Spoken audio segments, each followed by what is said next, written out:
Senhor Jesus, mais um dia aqui na nossa leitura do nosso livro de Provérbios. Quantos ensinamentos práticos para a nossa vida esse livro ele está nos trazendo, né? Eu assim fico encantada com as coisas que eu consigo trazer para a minha vida através desses ensinamentos. Vamos começar orando? Vamos chamar a presença de Deus? Eu sempre gosto de começar a oração da Bíblia chamando a presença de Deus, a presença do Espírito Santo, porque é só através dela, né, que a gente consegue entender de fato e de verdade aquilo que as Escrituras querem nos dizer. Amém? Senhor, em nome de Jesus, aqui estamos, Pai, diante, Senhor, da Tua palavra, Senhor, diante, Pai, dos Teus ensinamentos, Senhor. Pai, aqui eu te peço que o Teu Espírito Santo venha trabalhar na nossa mente, venha trabalhar, Senhor amado, nos nossos corações e que essa palavra, Senhor, sirva para o nosso dia de hoje, Pai. Senhor, que a Tua palavra entre no nosso coração e nos molde, nos transforme diante daquilo que o Senhor quer fazer conosco, Pai, em nome de Jesus. Amém. Amém. Vamos agora aqui, né, para essa leitura de Provérbios 23. A gente já está acabando o livro de Provérbios. Que livro maravilhoso, maravilhoso. Hoje vai pegar um pouquinho pesado, mas a gente vai sair daqui transformado diante dessa leitura. Amém? Quando você sair para jantar com uma pessoa influente, seja educado. Não vá com tanta sede ao pote e não tenha inveja do que ele tem, mas tome cuidado, ele pode ter outras intenções, né? É sempre bom você analisar o ambiente que você está, com quem você vai jantar e principalmente aqui o Salomão tá falando pro filho dele, né? Outras traduções falam quando você for ter um encontro com um governante, ou seja, ele tá falando de uma autoridade. E aqui ele tá dando um conselho pro filho dele. Quando você for, né, se assentar com pessoas importantes, presta muita atenção. Seja educado. Não vá com tanta sede ao pote. Ou seja, não é só de comer, tá? É de expor as suas opiniões. É de se expor diante daquele ambiente. Toma cuidado. Não vai com tanta sede a esse pote. Analise as intenções do outro, tá? Não se mate por tentar ficar rico. Fique ligado. Os ricos desaparecem em um piscar de olhos. A riqueza cria asas, voa e desaparece na imensidão do céu azul, né? Aquilo que o dinheiro pode comprar, aquilo que é terreno, ele vai ficar, gente. A gente não pode se matar. É lógico que a gente tem que fazer a nossa parte. A gente tem que, né, trabalhar para construir aí um legado, para construir uma história, porém a gente não pode se matar. Ele já fala assim, não se mate para tentar ficar rico, não faça isso. Não aceite o convite de jantar na casa de quem tem olho gordo. Mais uma vez aqui ele tá falando sobre comunhão, né? A gente ter cuidado com as pessoas que a gente tem comunhão. Analisar bem essas pessoas, as intenções dessas pessoas. Cuidado com quem você traz para sua mesa, né? Não aceite o convite de jantar na casa de quem tem olho gordo e não espere nada de especial. Ele será tão mão de vaca com você quanto é com ele mesmo. Ele dirá, coma, beba, mas não falará sério. A comida cairá mal no seu estômago e você descobrirá que o jantar era apenas um pretexto. Um pretexto para quê? Um pretexto, às vezes, para criar uma confusão. Um pretexto, às vezes, para expor você de uma maneira, né, errada. Então, assim, tenha muito cuidado com os convites que você aceita. Ele já começa falando, não aceita o convite de jantar na casa de quem tem olho gordo. Ou seja, se você sabe que uma pessoa, ela não tem boa intenção com você, não vai na casa dela. Às vezes é uma cilada e você, por estar num lugar, né, de comunhão, de mesa, um almoço, um jantar, você até vai para fazer uma social. Mas aqui ele já tá falando, não cai nisso, é cilada. Vamos lá. Não vale a pena dar conselhos aos insensatos, já que eles não estão nem aí para sabedoria. Ou seja, não desperdiça os seus muito conhecimentos, os seus muitos conselhos com pessoas que são insensatas, né? E a palavra já fala muito bem quem é o insensato. Quem é o insensato? Quem não quer saber de Deus, quem não teme a Deus, quem tá nos seus caminhos ímpios e quer continuar na iniquidade. Esses são os insensatos. Não altere os limites de propriedades, nem engane quem já é desamparado, pois eles têm um poderoso advogado que irá defendê-los com unhas e dentes. Quem é esse poderoso advogado? É Deus, né? Deus justifica aqueles que estão em justiça. Aqui, onde a gente está morando agora, a gente vê muito isso, né? Na topografia do terreno, tem que ser tudo milimetricamente estabelecido, né? Coloca-se ali um marco de que aquele terreno é do vizinho, o outro terreno é do outro vizinho.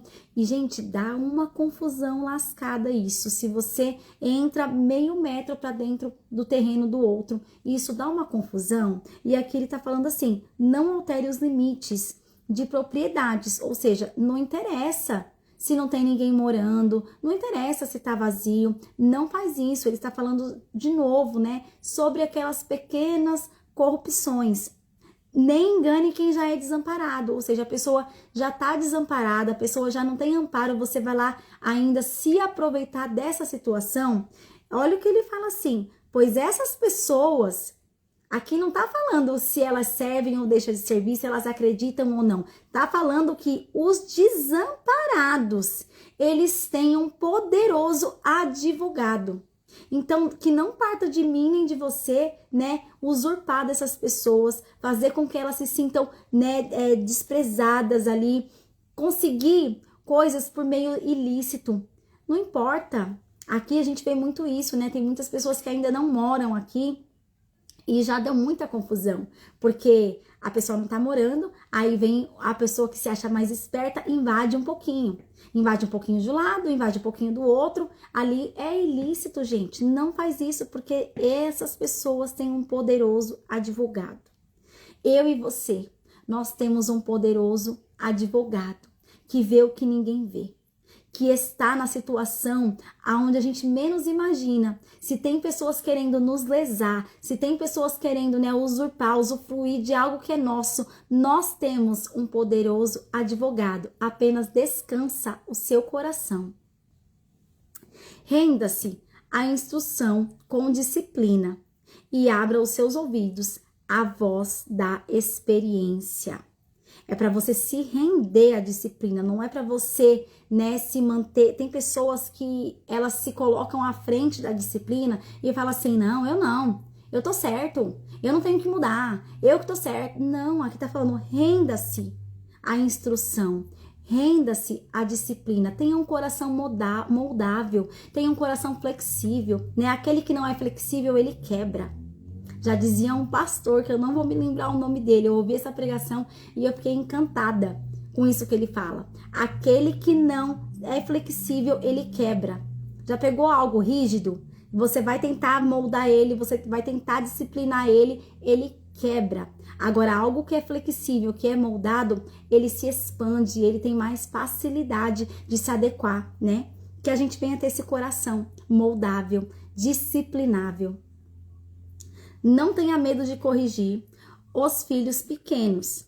Uma palmada não mata ninguém. Na verdade, uma boa palmada pode livrá-los de coisas muito piores e da morte também. Ou seja, você que é pai, você que é mãe, não tenha medo de disciplinar, né, aí os seus filhos. Se a gente não disciplinar os nossos filhos, a vida faz isso. E a vida não faz com dó, né? A vida, ela às vezes pega pesado, como já disse o outro Provérbios, né? Tem pessoas que têm que pagar na pele, sofrer na pele para aprender a correção. Então, que a gente não venha deixar os nossos filhos passar por isso, né? Eu vejo muitos pais super protetores, querendo proteger os seus filhos de tudo. Mas, gente, eles crescem. Nós somos prova disso. Nós crescemos. Nós saímos, né, da proteção 100% dos nossos pais e a vida bate. E a vida bate de verdade. E dói, e machuca. Então, que a gente venha preparar os nossos filhos para esse mundo, né? Preparar os sentimentos dele, as emoções deles. Forjar homens e mulheres com o caráter de Deus, né? Isso vale mais do que tudo. Eu sempre brinco, né, que um pai e uma mãe, eles já estão fazendo o ID. Eles já estão cumprindo o ID, porque eles já têm discípulos, porque é ir de fazer discípulos. Então, se é para ir e fazer discípulo, quem é pai e quem é mãe já tem mais de meio caminho andado, porque você já tem pelo menos uma pessoa para que ela seja seu discípulo, né? Então, isso já é muito maravilhoso. Não tenha nenhum pingo de inveja de gente rebelde, mas mergulhe de cabeça no temor do Eterno. É lá que seu futuro está garantido e a sua esperança não será frustrada. Eu até anotei aqui para eu não esquecer, né, o 17. Aqui, essa Bíblia, já falei para vocês, né, ela unifica os versículos, então aqui ela tá o 17 e o 18. Não tenha um pingo de inveja de gente rebelde. E aí o Espírito Santo, ele me trouxe algo no meu coração.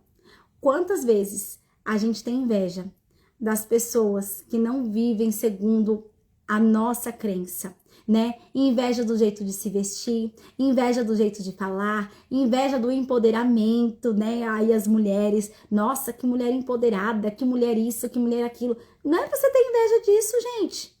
Não é pra você querer ser. A inveja é você invejar aquilo que aquela pessoa é, né? Aquilo que ela é, aquilo que ela tem, aquilo que é a essência dela, isso é a inveja.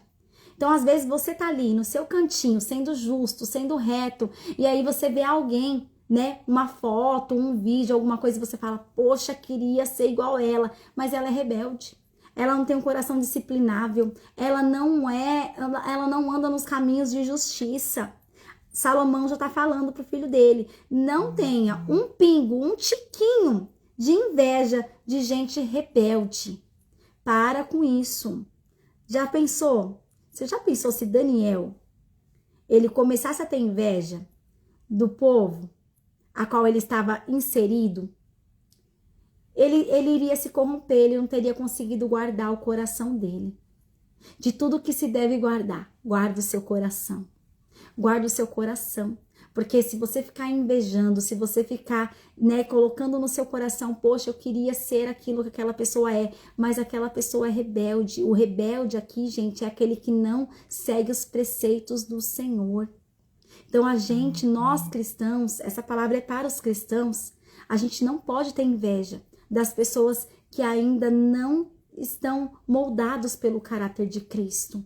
Isso vai fazer mal para o nosso coração. Eu vejo muitas mulheres, né? Isso desde o começo da minha conversão. Eu vejo muitas mulheres querendo se amoldar aos padrões do mundo, aos padrões que o mundo exerce. Não que tem muita coisa que é religiosidade, que não é pecado, mas tem muita coisa que é pecado e as mulheres querem trazer para a vida delas, invejando o mal, invejando o rebelde. Eu não sou rebelde, eu já vivo na luz, eu já vivo na graça. Então que eu venha desejar e admirar e ter como referência pessoas que são moldáveis, pessoas que são flexíveis e não o rebelde. Né? Essa palavra eu trago muito para o contexto feminino porque é algo que eu vivo e tenho autoridade de falar. Mas você que é homem, né? Não inveje os homens, né, rebeldes. Não inveje os homens, poxa, fulano tá ganhando mó dinheiro lá naquele jogo de aposta, nossa, fulano tá fazendo isso e aquilo. Tá, mas você não pode invejar os rebeldes. Você já saiu desse nível de rebelde, você já está com seu coração o quê? Moldável, né? Instruído pela palavra. Não caia nessa cilada. Não caia. De tudo que se deve guardar, guarde o seu coração. Escute, meu filho, seja sábio e tome o rumo certo. Não ande com gente que bebe muito, nem fique bêbado. Também não se empanturre de comida. Os bêbados e os glutões acabarão na sarjeta, pedindo esmola, vestidos de trapos. Meu Deus. Aqui ele pega para os dois lados, né? Ah, eu não bebo, tá? Mas você come? Você come demais? Já tá pegando pro seu também. Então, assim, eu falo muito isso, né? Algo assim que a igreja, né? Os cristãos, eles pegaram para nós, né?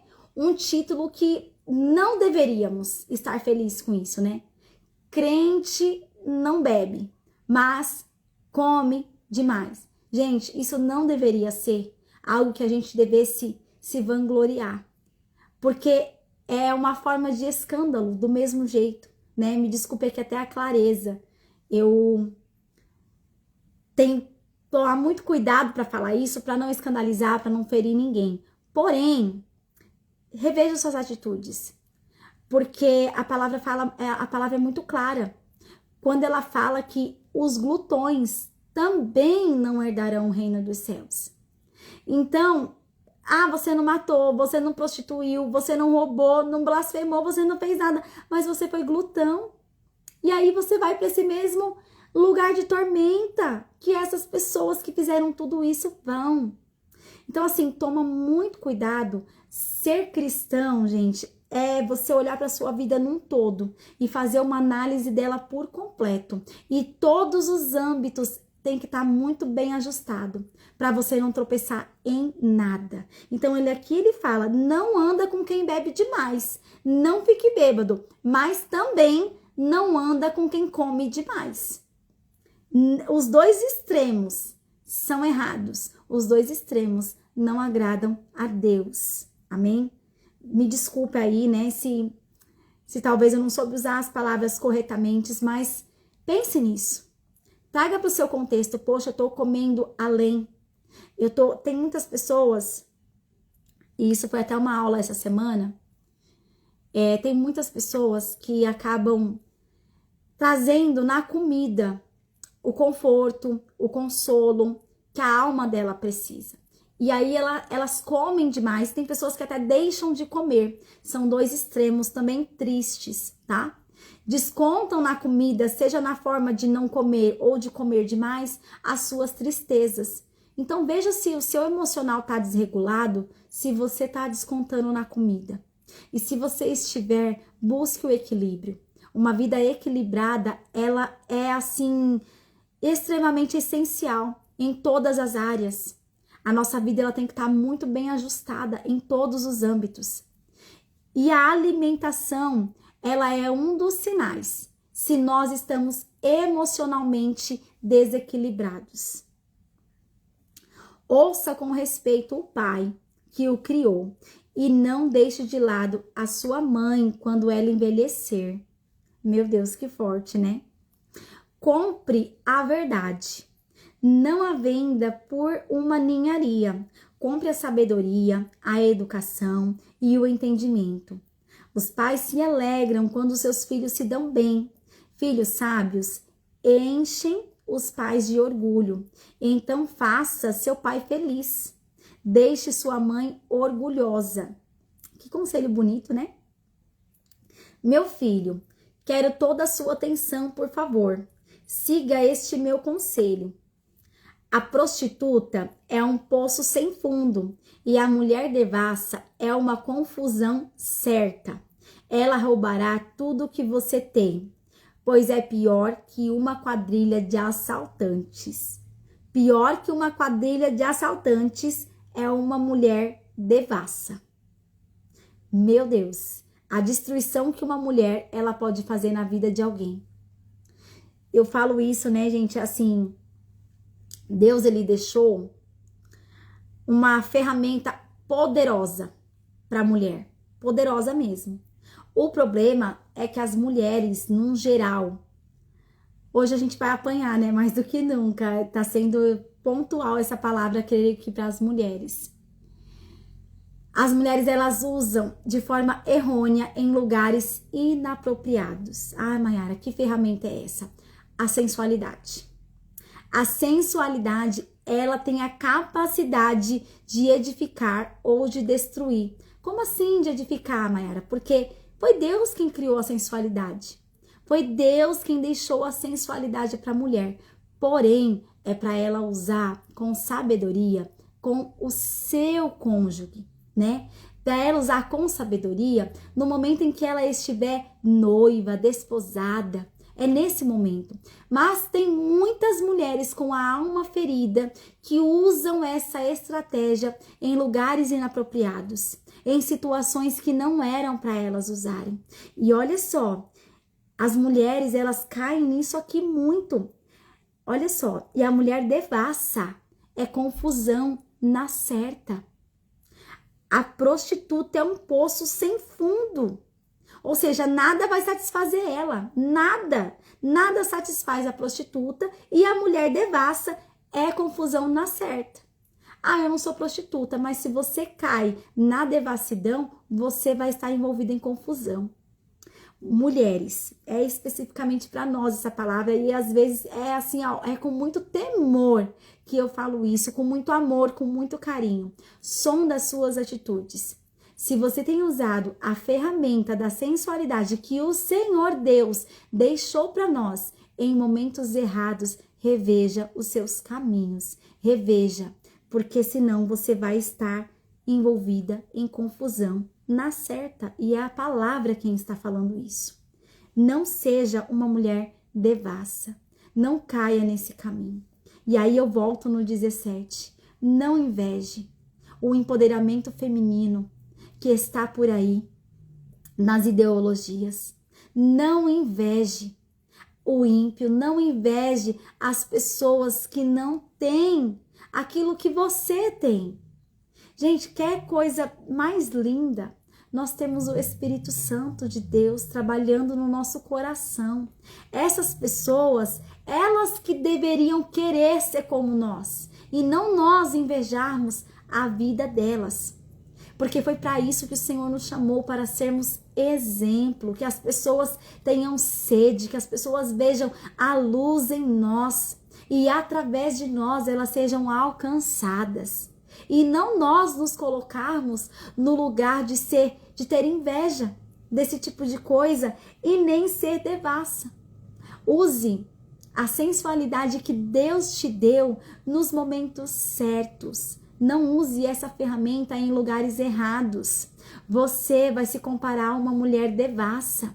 E uma mulher devassa, ela vive em confusão. Peguei pesado, né? Desculpa aí, mas vamos digerir essa palavra em oração, amém? Eu oro por você, você ora por mim e a gente vai se ajudando a caminhar. Quem só fica chorando as mágoas? Quem sempre se faz de vítima? Quem vive arrumando brigas? Quem tem os olhos vermelhos e inchados? É aquele que não larga a garrafa, que bebe álcool como água. Meu Deus. Esse é o que vive arrumando briga, confusão. É aquele que não larga a garrafa de álcool e bebe como água. Não se deixe levar pelo aroma, nem pelo delicioso sabor do vinho. Mas pense antes na ressaca que vai ter, aquela dor de cabeça e aquele enjoo insuportável que você quer mesmo ficar lerdo, falar com a língua toda enrolada, andar cambaleando por aí como aqueles bêbados na rua. Ele tá fazendo uma pergunta retórica, é isso que você quer? Alguém me espancou, mas nem doeu, bateram em mim, mas eu nem percebi. Então, quando eu ficar sóbrio, vou beber mais. Aqui ele fala sobre a bebida em específico, mas vamos tirar o contexto. Eu já não bebo. Então, eu tô livre disso aqui, isso aqui não é pra mim. Mas e os pecados que você aceita na sua vida? E as coisas que você aceita que, né, e mergulha de cabeça e se embriaga de certos pecados. E aí vem uma situação de confusão, vem uma situação de contenda, vem uma situação ali onde você apanha mesmo, né? Mas passou, nem liguei, nem tá doendo mais, vou voltar a cometer, vou voltar a fazer. Gente, não caia nisso aqui. Isso aqui é uma tipologia do que a gente pode fazer em tantas áreas da nossa vida, entende? Ele tá falando assim, que quando passa a embriaguez, que quando passa o efeito do álcool, tudo de ruim que aquela pessoa fez, cometeu, até mesmo apanhou, quando passa esse efeito, ela não se lembra. Ela nem se lembra do que aconteceu, nem se lembra do que ela fez. O pecado faz isso com a gente. O pecado, ele nos deixa numa situação de cegueira espiritual, muitas vezes. O pecado nos envolve e muitas vezes a gente apanha na vida. E aí a gente fala assim, nem doeu tanto, vou ir lá mergulhar no pecado de novo. Meu Deus, isso aqui é muito sério. Que a gente não venha se deixar levar pelos pecados. Mayara, eu nem peco. Eu sou crente, eu vou na igreja. Mas, gente, essa palavra aqui, como eu já falei, ela é pra mim. Ela é pra você. Então, que a gente venha sondar as áreas da nossa vida que precisam de cuidado. Faça um cerco na sua vida espiritual. E não permita que as distrações, que as coisas ruins entrem nesse cerco e te façam passar vergonha. Vou ler aqui um comentário. O pecado faz a gente passar o cartão várias e várias vezes, só que esquece que um dia a conta chega. Olha que forte isso. Quando passar o estado de embriaguez, talvez você não vai se lembrar, mas a destruição causada, quem tem alguém alcoólatra na família, quem tem um ambiente do contexto de beberrice mesmo, vai entender o que eu tô falando, né? Quem tem aquele amigo, alguém, traz aí na sua memória, aquela pessoa bebe, causa confusão à torta e à direita, e aí passa o efeito do álcool, ela fala assim, eu nem lembrava, nem lembro disso, vou beber de novo. Não é assim? É assim, e é assim a nossa vida. Às vezes a gente peca, a gente sabe que é pecado, não consegue vencer aquele pecado, se mergulha no pecado e aí a gente acha que ninguém se feriu, que não teve nenhuma confusão, que nada aconteceu. Mas é como aqui a Márcia escreveu, um dia a conta chega, um dia vem pesado. A conta chega, como o provérbio falou, a gente às vezes paga na pele as consequências das nossas atitudes erradas. Porque às vezes a gente está tão cego, tão embriagado pelo pecado, que a gente não coloca a consequência dele. Então hoje, assim, esse provérbio pegou pesado com a mulherada, né? Eu confesso, pegou pesado aqui pro meu lado também. Mas, em resumo, não flerta com o pecado. Não flerta com o pecado. O pecado, ele te arruína. O pecado, ele te afasta de Deus. Uma vez eu ouvi alguém falando assim, não, porque o pecado te aproxima de Deus. Gente, não existe isso. O pecado te afasta de Deus. Foi o pecado quem afastou a humanidade de Deus. O pecado, ele cria uma barreira entre Deus e você. Não caia nessa onda. É só um pecadinho. É só isso aqui. Não flerta com o pecado. Cria uma barreira mesmo entre você e Deus e não deixa que nada interfira nisso. Sabe por que é importante você orar todos os dias? Todos os dias. Mayara, não tenho tempo. Gente, arruma tempo. A gente arruma tempo para ficar no Instagram, a gente arruma tempo para ficar vendo série, arruma tempo. Ora todos os dias, sabe por quê? O orar todos os dias, ele te blinda dos pequenos pecados diários. Porque todos os dias a gente peca. Todo dia eu peco. Todo dia você peca. Então é bom que todos os dias a gente tenha essa prestação de contas com o Senhor. Sabe o que é essa oração? É o meu cerco. É eu falar, Senhor, eu não vou deixar o pecado me separar do Senhor. Eu vou criar esse cerco para que eu não entre num estado de embriaguez e me afaste do Senhor e perca a sensibilidade espiritual a ponto de estar tão embriagado que eu não consigo entender e nem ver nada ao meu redor.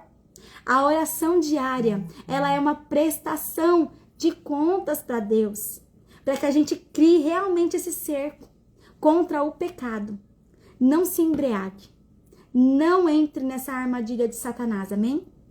Muito obrigada, né, por estar aqui comigo até agora. Aqueles que vão ver mais tarde, muito obrigada. Gente, Provérbios tem mudado tantas coisas na minha vida, eu espero que na sua também, tá bom? Ó, eu tô olhando minha unha aqui, já volto a repetir, desculpa pra vocês de novo, tá? A minha unha, a minha mão, às vezes tá suja de tinta, gente. Tô em construção e às vezes aqui na correria eu boto a mão na massa mesmo e fica as manchas, tá? Mas é isso. Vamos orar eu quero encerrar orando.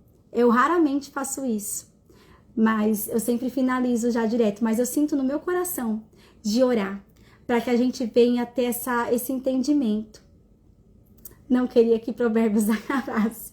Tremendo, né? Porque é como eu falei no começo da live, são ensinamentos práticos. São coisas aplicáveis para a nossa vida, né? Os outros livros, a gente tem que fazer um esforço para entender o contexto, tudo aquilo e trazer para a nossa vida. Já Provérbios não. É situações aplicáveis. Senhor, aqui, Pai, eu quero finalizar essa live orando, Pai. Assim, direcionada pelo Teu Espírito, Senhor. Pai, quantas vezes, Pai, no nosso dia a dia, nós nos deixamos levar pelos pequenos pecados. Entramos, Pai, em estado de embriaguez até, Senhor. Talvez pela ira, pela raiva, pelo rancor. Entramos num estado, Pai, de estarmos embriagados pelo pecado e nem nos damos conta. Pai, obrigada por essa palavra, um alerta para os nossos corações, que devemos guardar o nosso coração, que devemos guardar, Senhor, a nossa mente, que não podemos, Senhor, estar ali, Pai, pendentes a cair no pecado. Senhor, obrigada por essas palavras, por esse ensinamento. Pai, nos dê força, nos dê estratégias para vencer o pecado, nem sempre é fácil. Aquele que... Aqui, como nessa analogia de embriaguez, aquele que é dado a se embriagar sabe o quanto que é difícil não abrir, Pai, uma garrafa alcoólica, sabe o quanto que é difícil vencer esse hábito, mas às vezes, Pai, o que nos embriaga não é o álcool, às vezes o que nos embriaga é a ira, às vezes, Senhor, o que nos embriaga é a sedução, às vezes, Senhor, o que nos embriaga, Pai, é a ociosidade, é a preguiça, e nós estamos ali mergulhados, embriagados nesses pecados e achamos que porque é lícito, nós às vezes, né, estamos passando desapercebido, mas vem a tua palavra em confronto o nosso coração. Senhor, hoje nos alinha diante dessa palavra, em nome de Jesus, é o meu pedido. Amém. Guarda de tudo o que se deve guardar, guarda o seu coração. Amém? Te espero aqui amanhã, 12h30. Tchau, tchau.